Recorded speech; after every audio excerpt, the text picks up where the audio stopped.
Hi guys, today it's time to do the most requested character on my entire channel. Yesterday I went through all of my comments and I counted the requests, and Lars won by a very thin margin over Xiao Yu and Master Raven. So those are probably the characters that we're going to look at next. But for today, the character that I want to teach you how to play is Lars. And this tutorial is going to be fun for me. Lars is a character that's close to my heart. He was one of the first characters that I ever mained once I first got into competitive Tekken back in Tekken 6. And like I've said in previous videos, it was just kind of an arbitrary choice because he just happened to be, you know, from the same country as me, and I thought that was cool. So I picked him, and I learned how to play him reasonably well, and then used him throughout all of Tekken Tag 2, where he was easily one of the most powerful characters. In this game, he's not considered to be in the top tiers anymore, but he's still a very usable character who, I mean, in Tag 2, Lars was known for being like the king of the Tiger Assault combo, or the king of the long combo, and he still has some of the just best combo game out of any character in this game. It's just that the metagame has shifted so much from the very combo-focused game we had in Tekken Tag 2 to a much more like close-up, counter-hitty, low-focused, poke-focused game in Tekken 7. So we're going to talk about how Lars functions in this new metagame. I guess one thing to mention before we get into it is obviously his look is so much better than it's ever been, and he looks awesome in this game. I absolutely love it. So, alright, where to start? Well, so far we've almost always started with just mid pokes, and we're gonna do the same here. Lars, okay, let's turn off counter hit. Lars has a down forward 1. It's a very good down forward 1. It has standard frame data, I think -1 on block, +5 on hit, so about the same as Shaheen. Not great in terms of frame data, but it's got a little bonus attached to it. If you look at Lars's head, he bops down a little bit when he does this, like bop, which means that every once in a while you're actually able to do some high crushing with this move. And that's really good, because even though you cannot like reliably predict a high and go under it with down forward 1, a lot of the time when you're just poking your opponent and you're in like a little poke war up close and you want to do a down forward 1, if your opponent chose to do a jab, which is very likely, you will sometimes go under that and collect the +5, and then you've sort of taken the momentum in that little exchange. But that's just nothing you can use reliably, but it's gonna come out every once in a while just by circumstance, and it's very good. But this is your main mid poke, and it's a very decent tool. It's got above average range for down forward 1 as well, and it's got those slight high crush properties. Very good stuff. If we're going to talk about jabs a little bit with Lars, I mean, if you want to keep it simple when you're new, just stick to 1-2 for your 10 frame block punish, as well as your main jab string, standard 1 jab and then 1-2. Oh, I always forget. Yeah, we need to do punishment before we go any deeper into the moveset. So 1-2 for the 10 frame standing block punisher. An alternative that you can use that I like to use with Lars is 2-1. Gives you slightly better damage, and you have some extensions, which is cool. So I mainly use this for my 10 frame block punisher, but the frame data on hit and block is much worse than 1-2. So 1-2 is like the poke, and then 2-1 is maybe the punish, but 1-2 is also a fine punish. I mean, the difference is like 1 damage, as you can see. And I would go as far as to say that I think that this is actually it's like a very normal jab string, but maybe slightly below average in terms of like damage and what it can do. And then if we're going to mention the extensions off of 2-1, you have 3, which is the punishable mid, and 4, which is the safe but duckable high. And that's, a lot of characters have this, like a knockdown extension on their jab string, and the reason you use this every once in a while is just your opponent's going to be so used to seeing the 2 hits that they're going to mess up, press a button, and then you can occasionally collect a wall splat or a knockdown with one of these extensions. Yep. One buff they gave him in FR is that this 4, as well as his standing 4, you see his 2-1-4 and his standing 4 have the exact same animation. These moves became, see if we can show that. What would be a good way to show that? Maybe like this? Whiffs, right? Okay, what about this? Yeah, they made it a spin move, which can be useful sometimes. Not a whole lot, but some advanced players use it for some conversion options. But that's your 10 frame block punisher. Then for 12 frame, you have a very long range, very high damage, good option. This is a premium 12 frame block punisher in the shape of forward to 4. Very, very good. I should say here that apart from just standing -10, Lars has very, very good block punishment, and he's known for very good block punishment. So playing a defensive Lars against an opponent who's going to let you block punish them is a very good strategy. Unfortunately, a lot of people know this, and so they don't really let you, especially at slightly higher ranks, block punish a lot at high minus frames. Mainly you're going to get 10, but if you get 12, you have this. And the reason this is really important and good is obviously -12 is most hop kicks in the game, and very long range hop kicks exist in this game, such as Claudio and Shaheen. And so every single time you're playing against Claudio and Shaheen, especially in low ranks when you know that they like to abuse that hop kick, it's just, you know, do some ducking, try and make them mess up and use that hop kick unnecessarily, and then give them the forward 2-4 for the block punish. Very, very good stuff. For 15 frames, you have your main 15 frame launcher, the Arc Blast. This is an iconic Lars move that's very good. One thing that is a little bit unfortunate about this move is that, you know, it's punishable, and it used to be so good in previous games because it did so much damage, and it was a tag bufferable launcher. That doesn't exist anymore. So actually, if I was a designer, I would actually like to just give Lars like a standard safe down forward 2, or maybe like a normal 15 frame hop kick instead of this, because I think getting the move to be safe, or getting the move to have some low crush properties, would actually be favorable to just having a quite punishable but high damage 15 frame launcher like Arc Blast. But Arc Blast is pretty cool. It's your 15 frame, and then the last standing block punisher that you need to know about is back 3-4.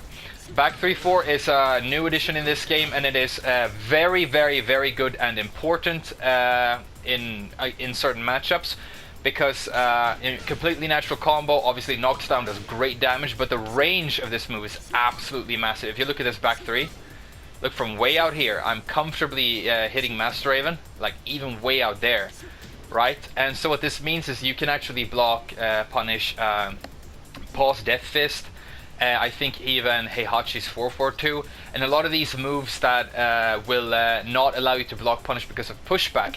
I think Claudio's 4-2-2, which is a very abusable Claudio move as well, that gives him Starburst. You will comfortably punish with this move, which means that Lars has, you know, a premium tool for blocking these pushback moves that normal characters simply don't have access to, and that sort of solidifies him as a character that specializes in block punishment, in my opinion. And then for while standing, you've got a very standard 4. You've got the 2-1. I'm pretty sure that this is the 13 frame, right? Let me just double check if this is still the 13 frame block punisher. I should definitely already know this, but I don't want to give you guys bad info, so we're just gonna double check it here in my little notebook. While standing, 2-1. Yes, this is your 13 frame block punisher from while standing. And then you've got the while standing 1, which is your launcher, and the while standing 1 comes out at 15. So that's your standard 15 frame block punisher from while standing. Okay, so that's block punishment with Lars. Very simple. And very, very good. So to get back into the moveset, we talked about down forward 1, and we talked about the fact that he has standard jab strings. One jab string that we didn't mention is that he has 1-1 for a 10 frame punish as well, which is part of this 1-1-1 string. This is not usable. It has the worst frame data out of all of his jab strings, and it does the exact same damage for the 1-1 as your 2-1, so I don't think there's any reason to use this. If you know of like a situational use for the 1-1-1 string, let me know. I mean, you could use it as a bootleg bound move in Tekken Tag 2, but I think this move has sort of lost all of its utility, and it's almost completely forgotten in this game. But maybe it's useful somehow. Let me know in the comments. Next move you need to know about, if we're talking about close-up game and mids and whatever, is back 1. Lars is famous for having one of the best homing moves in the game because of how fast it is. I think there are only like 1 or 2 homing moves in the game still that are faster, including I think Jin and I can't remember who else. Maybe Cosmi's back 2. But this is very similar to Cosmi's back 2. It's a very good homing move because it's so fast. It's mid and completely safe. Puts you at -9 on block, so you're completely safe. And this is just very good for shutting down opponents who are sidestepping a lot. Very, very, very good. Gives you a nice frame advantage on hit. Just premium move and long range as well. So you can use it as a long range mid defensive tool as well. And then it is a spin move, and I know some high level players like to use it for certain conversion combos. It's not part of any standard combos that I'm aware of, but it is an occasional conversion tool for high level play. Very, very good move. The next mid that I want to highlight that I think is important is sidestep 2. And I want to really hammer home the fact that this move is so good, because I think this is a move that new players and players who are inexperienced with Lars tend to forget about. But it is such a good move and such an easy move to use that it's going to be a huge asset to you in your arsenal if you can learn to implement it. And you will obviously see high-level Lars players use this all the time. It is it's the sidestep 2, like I said, for the input, which means that it has built-in evasive properties, and it comes out so fast out of the sidestep that it's always going to be like your fastest option for like a sidestep whiff punish. Obviously you can't really confirm the whiff and then use this because you have to do it right away, but even if you so like what I'm trying to say is you can't like do a sidestep, look for a whiff and then do the sidestep 2. You have to commit to the sidestep 2. But the reason this is so good is because the sidestep 2 is actually completely safe. It's -7 on block, which means that even if you commit to it, the worst thing that's going to happen is you get blocked and you're at -7, which is completely safe. So that's pretty cool. Look at our scarves. Me and Master Raven's the battle of the scarves right here. Very, very nicely animated. I mean, the R team on Tekken 7 did such a good job. These characters look amazing, right? But sidestep 2 is really, really good. And then another reason this move is so good is that it actually gives you guaranteed damage on hit. That stomp, which is Lars's down 3+4, it's one of those stomps that only comes out against launched or grounded opponents. But it is completely guaranteed, meaning you have a natural 36 damage combo here, which is very chunky and very solid. Meaning that this is such a great option at the beginning of the round. At the beginning of the round, you know, people like to, especially at slightly lower ranks, open up with offense. And so if you can sidestep, you know, something like a jab or whatever, and get this, you've established, you know, a big advantage in 36 damage life lead just at the beginning of the round. But you can use this anytime you're being pressured. It works great from both directions, so be aware, you know, of which side you want to sidestep your opponent to, and use sidestep 2 a lot. It's a great move. Right, so the last move I want to talk about in terms of like poking and stuff up close that I think is important is down back 2-1. Down back 2-1 is a favorite move of mine, and it's a favorite move of players who have played Lars since Tekken 6, because in Tekken 6 it was an amazing move. It then got slightly nerfed, but it's still very, very good. The reason it was so good in previous iterations of this game is that if your opponent was moving sideways, the second hit of this move would actually track. Like Lars would follow them diagonally along with their sidestep animation as he did the move, meaning that it basically had very good tracking properties. That was slightly nerfed. But what you have here is a very, very long range, very like frame favorable mid string that's a natural combo. You know, it can't be ducked or anything because it's mid, and it is safe on block. Let's have a look here at the frame data. Yeah, -8.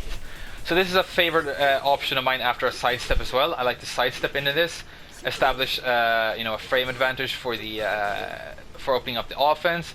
Can also be used, you know, from pretty deep range to open up offense. If you get it, you know, you're at a comfortable enough frame advantage that you can just go in and do any kind of offense you want. But if you just want a safe, nice option out of a sidestep, I think this is great. And you see, it's one of these like scoopy moves that like really scoops people up, which means that it's a great combo tool as well. But this is just a great little option. I love this move a lot. Okay, so we talked about your jabs, your down forward one, your main homing move, some nice pokes, and you're a very evasive, very good sidestep 2. And this, in my opinion, is like a very good starter kit for like poking and like offense up close. I always wonder where I should stick this in, so I'm just going to do it now, because I think it's a sort of an organic part of your close-up game. But Lars has a good command throw that you should use. I always give you at least one command throw if the character has one in my tutorials, because, like I always say, generic throws are way too easy to break in this game, and so you need to be aware of a throw that is not broken with a single punch button, because it's going to mean that your throw is a lot less likely to be broken randomly. So the input for Lars' very good command throw is up forward 1+2. It is a 1+2 break, I'm pretty sure still, and as you can see, he walks them forward really far, meaning that you can establish a lot of positional advantage with this. Even from like the center of the stage, this is going to walk your opponent quite a distance towards the wall, and then you completely take in the center of the stage, and now you're able to mount wall pressure. So, a very good tool. Right, now I would like to go into the section where I start to give you some lows. So the main low poke for Lars, I mean, you've got very standard like stuff like the down 4, which is very good. But the main low poke for Lars is actually down back 1, so it's a punching low poke, which is kind of rare, and it also has this extension, which is down back 1-3. So down back 1-3 is like a main low poke for you, because of the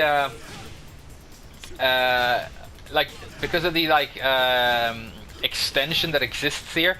I'm actually kind of disappointed that this only gives you 19 damage. I think it would be kind of cool if Lars had like an abusable low here that would give him a little bit more damage, or at least a little bit more of a frame advantage, but it doesn't. If you get the down back 1 blocked, you need to be careful because your opponent can duck the high, so you don't want to always necessarily do the high, but sometimes just do the down back 1 by itself, and then, you know, tack on the 3 most of the time for the added damage, really. And also doing the 3 allows Lars to recover in standing, while doing the down back 1 by itself means you have to recover in while standing. Meaning that if you want to do a standing move after that, you need to you know, crouch cancel, or you can stay, you know, obviously stay crouching by holding down back and then apply a full crouch mix-up. But that's like your main low poke, and then you've got, like I said, the standard down 4, which is a very good generic tool that most characters have access to, and it's very good as well. And this also, like you see right here, recovers in full crouch. Great. Alright, let's talk about some bigger lows that aren't just pokey. Down 1+2 is a very long range, high damage knockdown low that is going to hit grounded opponents. And you can use it for like whiff punishing or getting a knockdown from out here. Obviously, if I'm out here, I mean, Master Raven, an unfortunate example, is an exception to this, because Master Raven has some amazing range on a lot of her moves, so she can comfortably reach me from where I'm standing right now. You know, if I'm playing against Feng, he can comfortably reach me from where I'm standing right now. Gigas can reach me, Horan can reach me, but a lot of characters have very few tools that are actually going to be able to hit me from the range I'm at right now. So even if they, you know, if they're not attacking, or if they do any kind of high or whatever, I can go under that and I can, you know, crush the high and knock them down from out here with this down 1+2. And then again, if your opponent stays on the ground, it's a good tool for hitting grounded opponents. But this though is very risky. It comes out at, let's look at the frame data, 24 frames, which means that this should be seeable by most players, especially experienced players, even with a little bit of online lag. 24 frames is in that region where a move starts to become truly seeable by a lot of players, and so it's still fast enough that it's usable. It's not going to be blocked all the time, but some people are going to be able to like see this, hear this, react to it, and block it, and then you're going to get launched because the move is launch punishable. It is -20, meaning that I think every single character in the game gets a launch punish on this. Okay, there might be some exceptions, but I think most, by far, most characters are comfortably going to launch punish this. Maybe all of them even. The next low I want to talk about here is the down back 4. This is a very important Lars tool that is sort of loved and hated by Lars players, because it has such good range and it is just fast enough that you're going to get away with using it most of the time. This means that this move sort of has to be used by Lars. Like, you can't get away not using this move, even at the highest level. I mean, look at the undisputed like masters of Lars, like Only Practice and these guys. They will use down back 4 a lot, and every once in a while it gets blocked, and then you get launched punished, because it is in that region where most people will not be able to see it, but super crisp, very talented people will. And then obviously, because it's such a good move and it gets used a lot, sometimes opponents are going to be able to predict it and block it, which makes it dangerous to use, but it has such good properties, such good range, that you sort of have to use it anyway. Because it is so fast for low sweep, it doesn't give you a launch on normal hit, but it does give you a launch on counter hit. And it has good crush properties, meaning that a lot of the time you do get a launch with this move. I think, yeah, this is the combo that you do. So yeah, it's a very, very good move, and it's sort of like if down 1+2 and full forward 4-3 are like your big, very risky lows, and you know, down back 1 is like your fast low poke, this is like the thing that lives in between. Potentially very powerful, potentially very risky, but sort of fast enough. And obviously, if your opponent is, you know, kind of unfocused and not really used to blocking this low sweep, it becomes kind of an abusable move, and it's very, very good. So when you're playing Lars online, one thing that you want to do is sort of establish, you know, in the first couple of rounds, whether or not your opponent is going to unnecessarily eat this move a lot, and if they do, you know, party with it and kind of use it a lot, because it's gonna do a lot of work for you in those scenarios. And then the last low I want to highlight that I mentioned briefly there is the 4-4-4-3. This is a very launch punishable but very, very good low.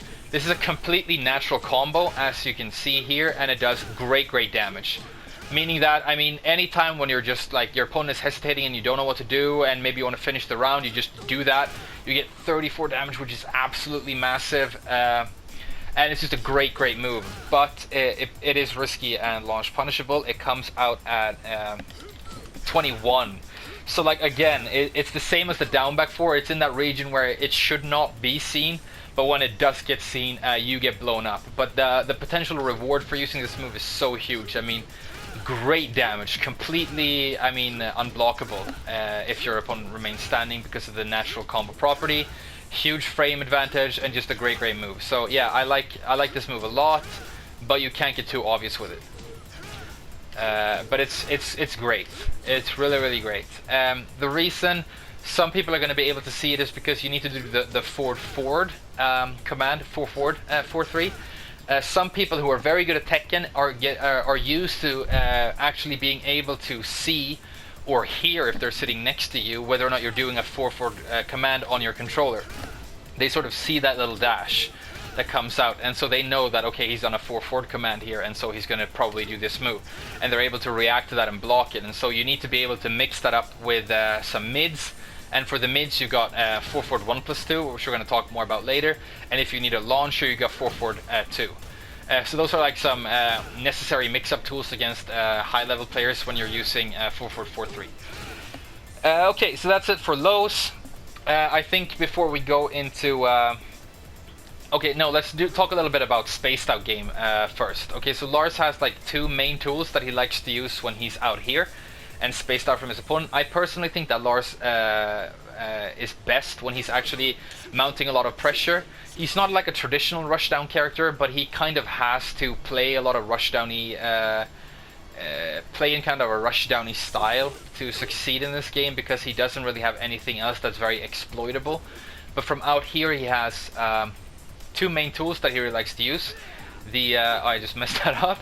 The instant while running 3, which is a very important move with Lars, because it's like one of the few tools that he has that is going to give him a comfortable frame advantage on block, and obviously a lot of damage and a knockdown on hit, 30 damage. I mean, it's just a normal slash kick, and a lot of people have the slash kick, but Lars, he doesn't really have anything else, you know, like a Dragunov running 2 or a Kazumi running 2 or anything like that from out here. So he uses his slash kick a lot, but he can use it to great effect, and once it gets blocked, and you get that frame advantage, you're put at kind of like a comfortable range to do a 4-4-4-3 or any, you know, some other kind of mix-up. And then the other thing that he really likes to use from a spaced out position is his 4-4 1+2, which is like a main gap closer with Lars, which is like a very good mid. It doesn't have huge range, but the range is good enough. but don't overestimate. Like from out here, you're gonna whiff with this move, and you don't want to do that. But yeah, it's got some evasive properties, and it's very, very good. And then it actually gives you a combo on counter hit. So it's a very good gap closing move, and sort of a main tool for Lars. It is minus 11 on block though, meaning that you are punishable. So be careful. It has some pushback though, so it goes unpunished sometimes, but yeah, it is minus 11, so just be aware of that. Okay, so we talked about close-up game and like mid pokes. We talked about your command throw. We talked about some like options for the spaced-out game. I can just mention quickly that this backwards cartwheel. This is something that mostly all female characters in Tekken have access to, and very few male characters. I think Lars might be the only male character that I know of that has a backwards cartwheel. These are performed by doing a quarter circle back from up, so an up quarter circle back motion in this game. So most female characters have one. I mean, Elisa has one. Leo has a bootleg one. But Lars is kind of known for being like an acrobatic male character, and he has these like weird jumping things. So yeah, he has access to a backwards cartwheel, but it's not really super important. It's got some crushing properties, and if you can use it properly to like go over a move or something, you will look absolutely awesome, and it's cool. So yeah, just be aware. But yeah, let's talk Lars' two stances, right? And they're kind of important. They're mainly like combo tools in my opinion, but let's just talk a little bit about them before we go into like combo game proper. So the first stance you need to know about is dynamic entry, which is manually done by pressing forward and 3. This is dynamic entry, and this is the stance you use for if you want to do Lars' bootleg wave dash, like that. It can be cancelled by doing down back, so you cancel it with down back, and then you just do another forward 3, and you can do these bootleg wave dashes with Lars. They're not super good or anything, but they're going to stress your opponent out in the same way like a wave dash will sometimes, and allow you to create some pressure in mind games. But the options you have out of the stance are not necessarily all that powerful. But just to go through your dynamic entry options, you've got the 1, which is just like a very, very fast, good little high, kind of like a jab. The frame data gives you minus 3 on block, but plus 8 on hit, so it's a great move for... I mean, if you look at the difference between the recovery animation on Lars and Raven here, Raven is like throwing her head back. Lars is just straight back into his attack animation, meaning that you have very significant frame advantage here. So it's a great tool for opening up offense. It is also a major, major combo tool with Lars. It's your safest and, in my opinion, best option. It's got this 1-2 extension, but you have to be careful because you can't just throw this out, because if they block the first hit, they can duck the second hit. But yeah, it connects sometimes, and it gives you a wall splat, so it's a decent move. You've got the 2, which is a safe counter hit launcher, but it's kind of slowish. And then the new thing that they gave him, I think this was new for FR. They sort of knew that Lars needed a little bit of a buff. He was considered pretty weak in vanilla Tekken 7. So they gave him dynamic entry 3. I don't know how many favors this did Lars, if I'm honest, because I feel that it's a little bit too slow. But the reason this move is good is it will actually give you plus 6 on block. I mean, knockdown and 25 damage on hit, which is obviously amazing, but plus 6 on block. And plus 6 on block is very, very good. You know, moves that give you plus frames on block is very rare with a lot of characters, especially with Lars. I mean, the only thing he really has, off the top of my head, is the slash kick that I talked about earlier. So yeah, this is like an option, but I think it's a little bit too slow. It's not used all that much, but once you do get this move out, you're either going to get a knockdown for good damage, or if it gets blocked, you're definitely going to get a mix-up. So it's a decent option as well. But yeah, that's mainly it for dynamic entry. And then the second stance that you have, which is your mix-up stance, is silent entry. Silent entry has no manual transition. You have to do silent entry from another move. So for example, dynamic 1, which is this move, if you hold forward after dynamic 1, you go into silent entry. So just for like reference, dynamic entry is the one where he like stands up like he just busted through a door and entered a room, like boom. And then silent entry is the one where he's crouching down and crushing highs. So that's dynamic and that's silent, right? So yeah, silent entry, like if you do like because you're +8 after the dynamic 1, right? If you go into this silent after, you get a mix-up, and so silent is kind of like your mix-up stance, but it's also a combo tool. But if any, okay, so what are the other like major options you have? You can do down back 2, hold forward to go into silent, which is a decent tool, mainly a combo thing again. And let's see. Yeah, I mean, while standing 2 by itself, hold down is an option that allows you to get dynamic, not get silent. That's dynamic, but you can do stuff like go into dynamic like that, and then do a dynamic 1, and then go into silent. And also another major option is back 3 into silent.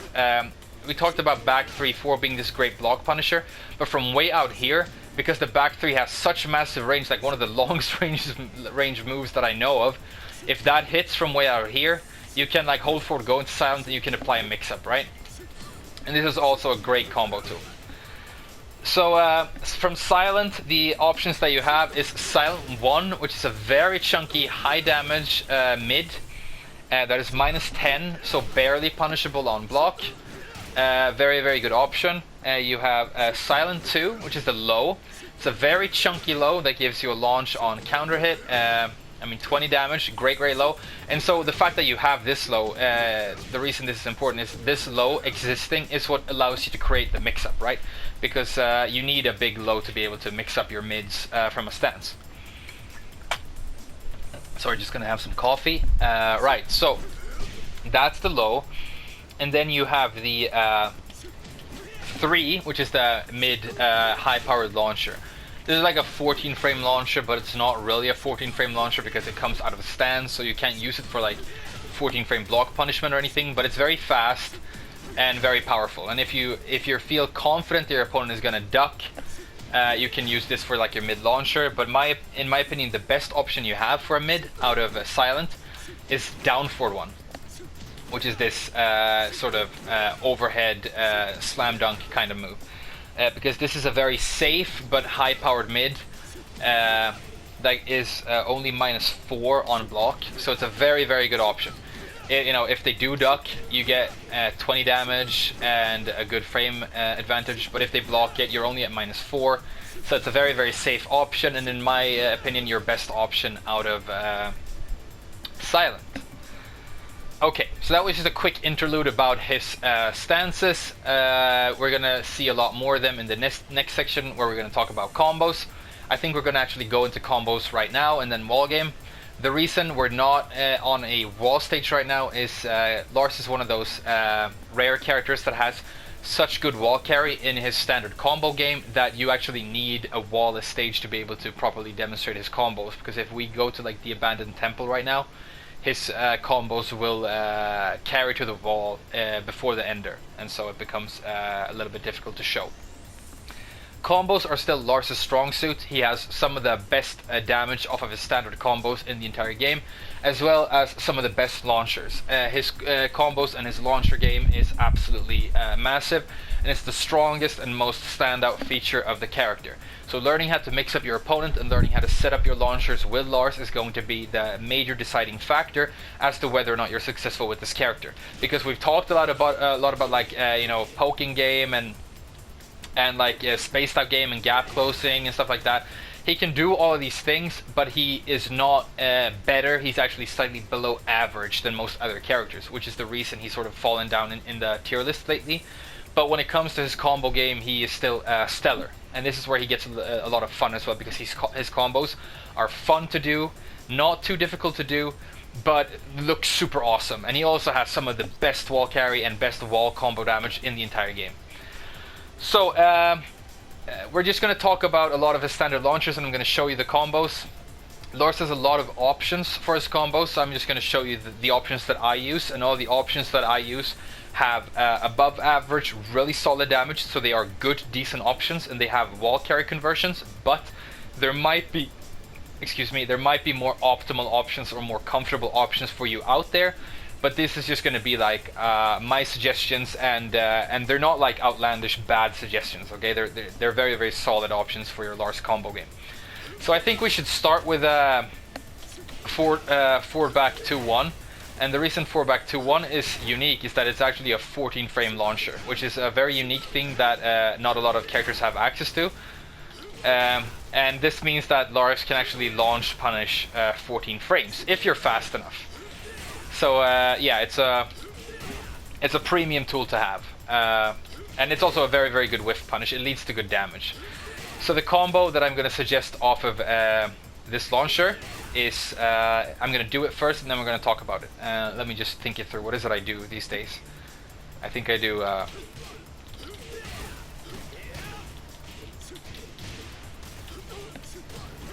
yeah. So that's 66 damage, which is obviously great for a 14 frame launcher, and you can get even more, I'm pretty sure. But like 66 damage is you know, more than most characters get off of their 15 frame launchers. We're living in a game where a lot of characters don't, you know, get somewhere in the region of like 57 off of like a 15 frame hop kick. And Lars, he's going to launch you with 14, and then comfortably with a combo that isn't even necessarily optimal, just go and do 66. So very, very good. And so the combo I do here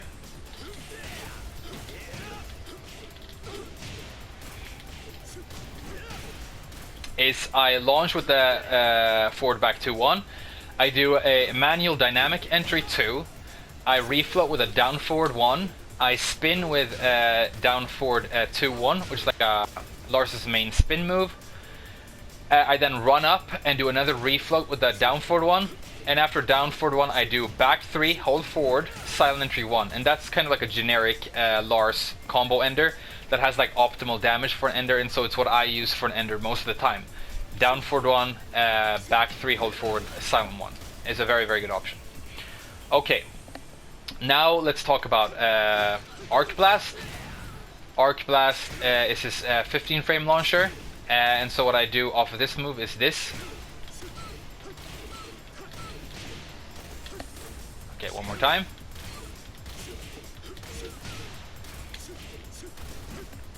Like, I'm getting some weird lags and like the sound is jumping in and out right now. I hope this isn't going into the actual video. It's making it a little bit hard to combo right now.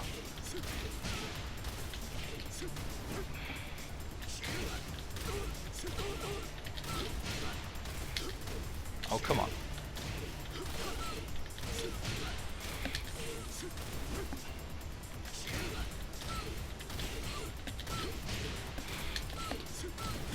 Alright, finally. Sorry about that, guys. I don't know why it's sort of lagging and jumping around right now, if it's the PS4 or whatever it is, but basically what that is not as hard to do as it might have appeared right there because I was messing up. But the combo is I do an Arc Blast into a single down forward 2, I then do down back 2-1, I spin with down forward 2-1, and then I run up and do the same ender that I did off of the previous launcher.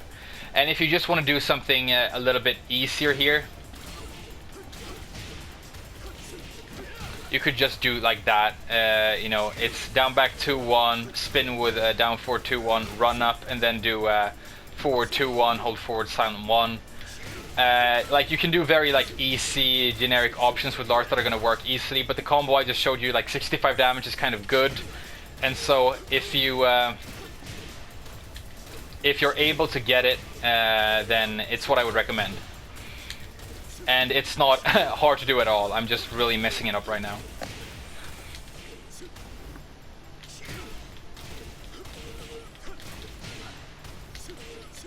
Okay, finally. So that's the combo, and if you want to do that combo, practice it. But there are, like I said, other options. But that's Arc Blast, a launcher that I, if I'm honest with you, don't really use that much.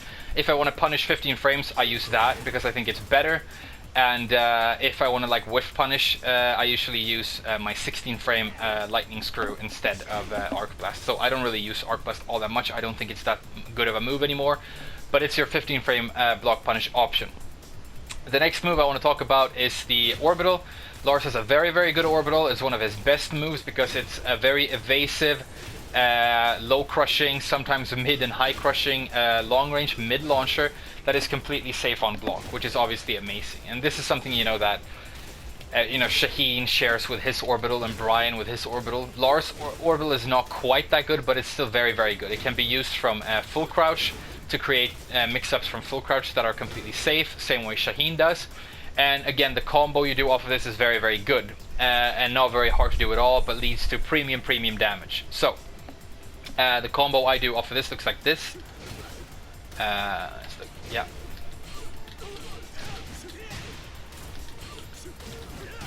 $66 damage, again, premium high damage. What I did here, you can see I did the same ender as I always do, but I launch, I do a down forward one, I then do forward 2-1-3, which is this string, and then I go into dynamic automatically. I do dynamic 1+2, which is that spin move that he does right there. And then I finish with my generic ender, down forward 1, back 3, hold forward, silent 1. So I'm sorry I don't have notations up right now, guys, because I don't have the editing software installed at the moment to sort of get that out there. I'm going to add this at a later point, but for now I'm just going to show you the combo again. And so just go back and watch the video again a couple of times if you like need to get this combo down. But like I said, it's the orbital, it's a down forward 1, it's forward 1-2-3, forward 1-2-3, like that, dynamic 1+2 for the spin, and then down forward 1, back 3, hold forward, silent 1. So one more time.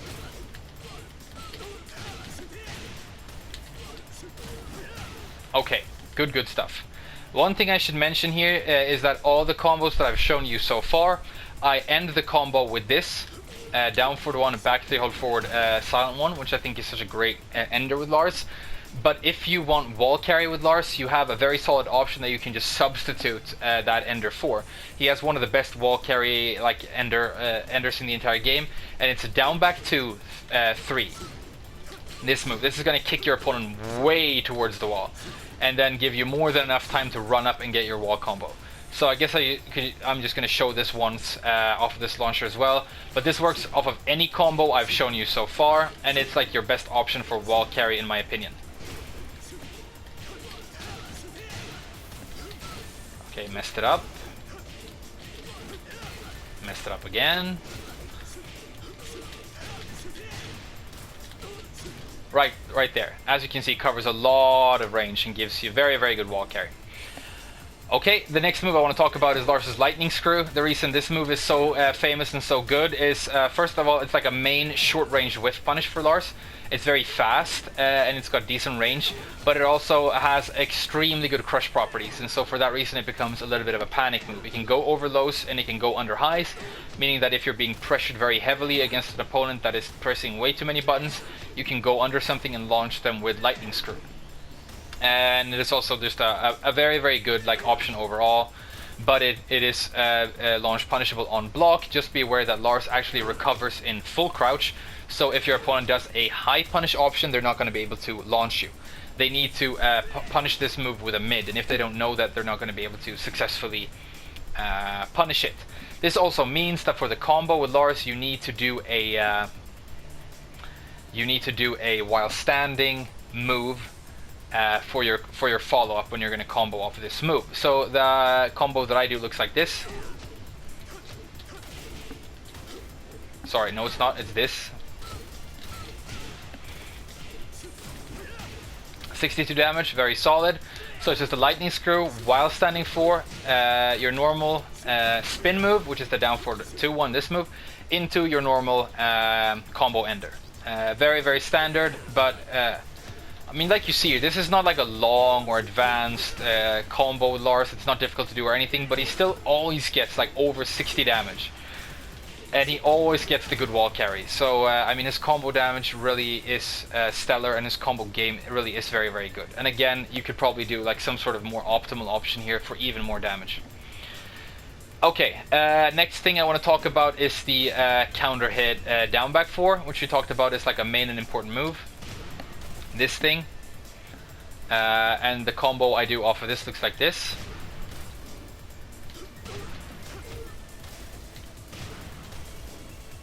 Okay, let's use the 2 instead, huh? Alright, so kind of the same combo I do off of Arc Blast almost. But what I do here is after the hit, I do a while standing 2. Down back to 1 for the refloat. Do the normal spin move, and then run up and do my generic ender, right? I'm messing it up again. I'm sorry I'm not super crisp today, guys. Especially with the control pad and everything, it's getting a little bit difficult, but whatever. Hopefully you're getting the point, right? I got it the first time. I shouldn't have showed it again. Oh, come on. One more time.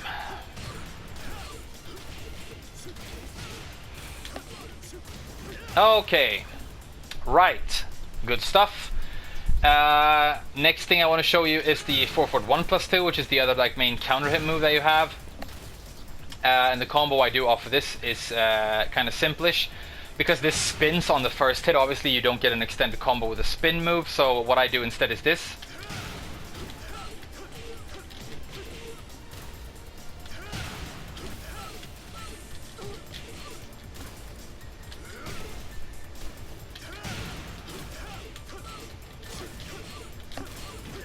There we go. Okay, there it is. So what this is, I'm doing a 4-1+2. I get the counter hit. I do a quick dynamic 1 for the refloat like that to get in. I then do a down forward 1 there. The reason this down forward 1 is necessary is because you need exactly that amount of hits for the next string to connect. If you don't do that down forward 1, it's going to whiff like this. Okay, it didn't whiff that time, but a lot of the time that string doesn't connect properly if you don't put in this down forward 1 as a buffer. And I mean, obviously it's good to get more hits in your combo because it gives you better damage, but down forward 1, and that sort of in between float string that I do there is forward 4-1-2, forward 4-1-2, forward 4-1-2. This is a good little string that moves Lars forward, so it allows you to stay floaty with the combo. And then the ender that I do is down back 2, hold forward, silent 1. So one more time.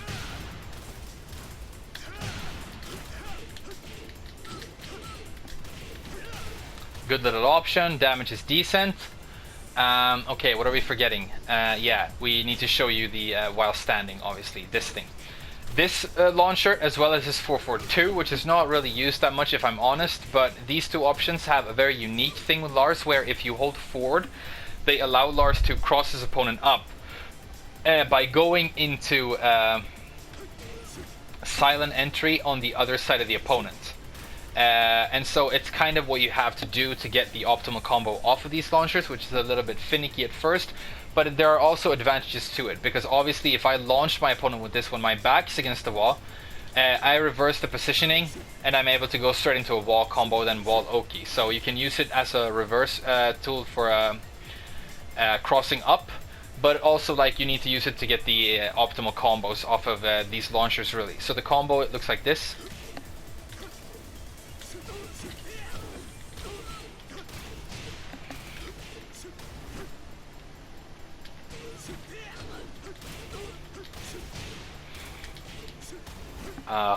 I'm not acing these enders in this tutorial, am I?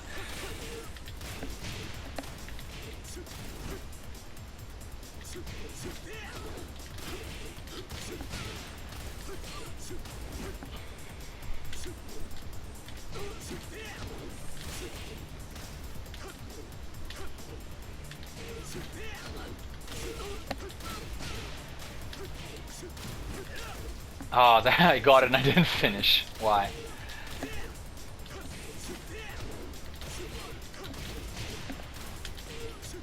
Alright, there it is. So like if you like me in this tutorial, because I haven't played Lars for like almost a month right now, you can see that I'm very rusty in terms of getting that combo ender.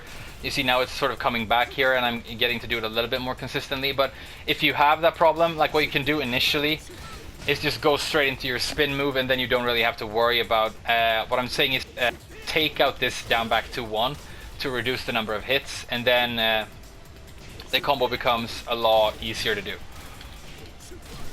And you still get decent damage. I mean, 61 is more than good enough. So if you're struggling, that's something you can do for a conversion to get the combo to be a little bit more easy to perform. But I'm just sucking in this tutorial because I haven't played Lars for a really long time. This combo is not difficult to do, so just take that with you and be aware. just practice this combo and you will be able to get it consistently every time. Alright, so I think we went over all the main launchers. I mean, the one I just showed you and that one is the exact same thing. Right. So I'm just going to switch the stage right now, and we're going to show you some wall game. I wonder how long I've gone. I hope I don't go over 1 hour, so I have to do like an awkward edit here or anything.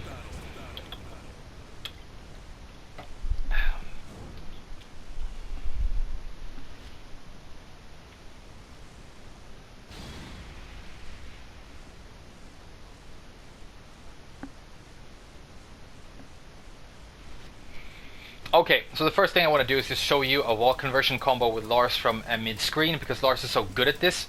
I told you about his down back 2-3, and I told you about his down back 2-1. And these are like premium tools that Lars has for pasting his opponent to the wall in the middle of a combo. He can also use his dynamic 1+2 to achieve this. All of these options are going to allow Lars to consistently wall splat his opponent in the middle of a combo and then follow up with great damage at the wall. So that would look like something along the lines of this.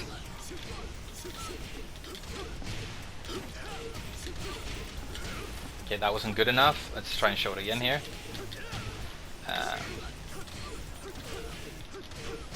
Okay, so I need to take out one hit. Okay, let's do this then.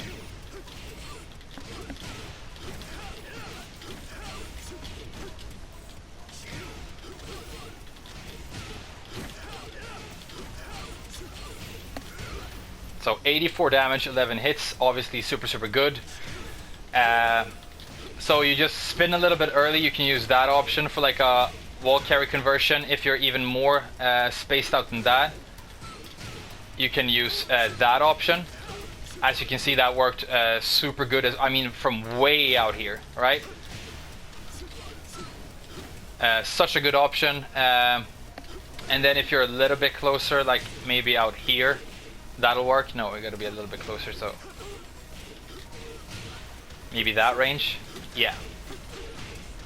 So as you can see, premium damage, and it's very easy to do wall conversion. So let's go over to the wall and quickly talk about his wall game before this tutorial goes over my recording limit.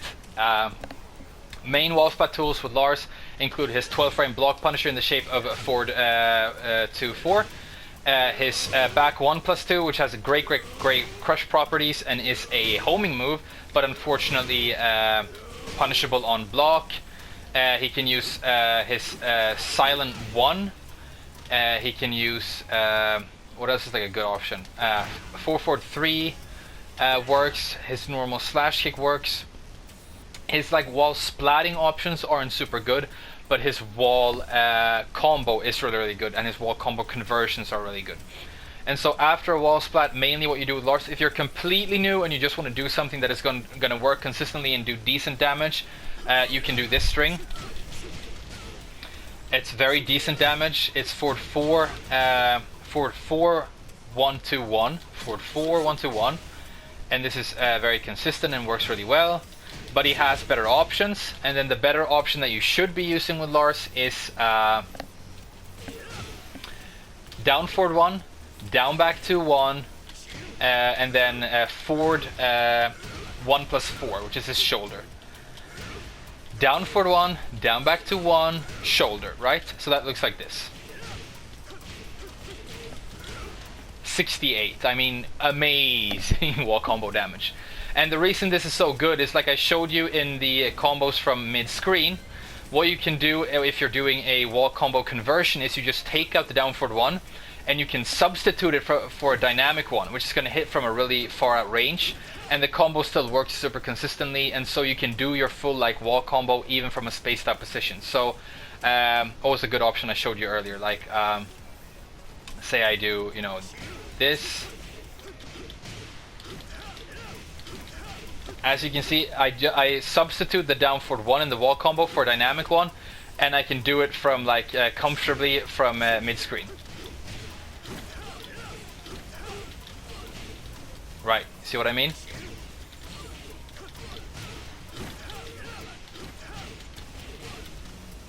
So this is like super good, and means that Lars's combos and Lars's combo damage is just some of the best out there. Which is fun, because Lars was known as a skill-less character in previous games, but I think in this game you actually need to be kind of good to succeed with Lars, because your strongest suit is combos, but obviously getting a combo means that you have to be able to set up a launcher. And then like another main thing that Lars does to get his combos, you know, he does a lot of sidestep into Arc Blast. Used to be like a main thing, it's not as good anymore. It's better to like mix people up from here and then do orbitals. But yeah. Great combo character. Little bit rush downy when he plays from close up, but decent pokes. Uses a lot of slash kick. And yeah, I think that's going to be it for my Lars tutorial, guys. I know I left some stuff out, but it was kind of because of necessity. But this is basically what you need to get started with this character, in my opinion. Learn how to use silent entry mix-ups, learn how to use your orbital mainly to get your launches, look for counter hits with down back 4 when you're in a spaced out position, learn how to convert your combos into wall damage, throw in obviously your great command throw to get wall positioning. That does not cause a wall splat, unfortunately, but it does give you the positioning. And yeah, that's basically Lars. Oh, again, great block punishment, obviously, with this move and this move. And yeah, right, you can see right there, 68 damage, amazing at the wall. And that's Lars. I hope it was informative and enjoyable, guys. I'm going to cut the video right here, because we've had a lot of requests for specifically Master Raven and Ling Xiaoyu. I think I'm going to do one of those characters next, and then maybe one character that I really want to go into and teach you guys about, but that nobody's requested, is Jack 7, because I play Jack 7, I love Jack 7. You know, I like big characters like Kuma, Jack, and Gigas. That's kind of like my favorite character archetype. But if nothing else, that's what's going to happen next on the channel. I love you guys. I love all of the support you're showing the channel. It's grown at a rate I could never have imagined. And very soon, starting next month, the quality of these videos with graphics, with capture card, with camera is just going to skyrocket, because I've gotten some money stashed away to sort of up the kind of equipment I use to make these videos. But for now, thank you so much for watching. Inform me and everybody else if you find any consistencies or anything else you want to use to educate us in the comment section. And yeah, thank you so much again. I'll see you guys in the next video. Bye bye.